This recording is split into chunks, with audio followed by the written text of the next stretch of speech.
Hello, and welcome everyone to a new video on your channel, Mr. Tech Tips. Before watching the video, don't forget to subscribe to our channel and to like this video.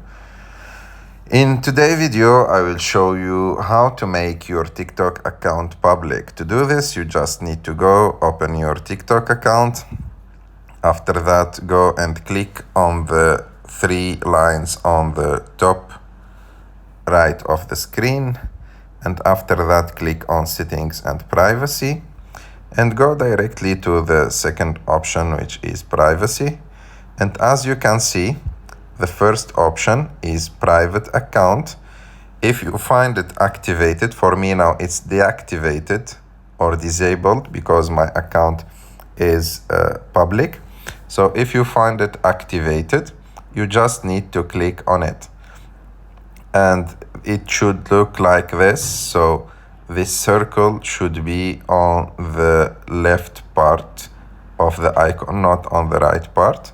And like that, your account will be public. I hope that you like this video. If you like this video, don't forget to subscribe to our channel to like this video, and see you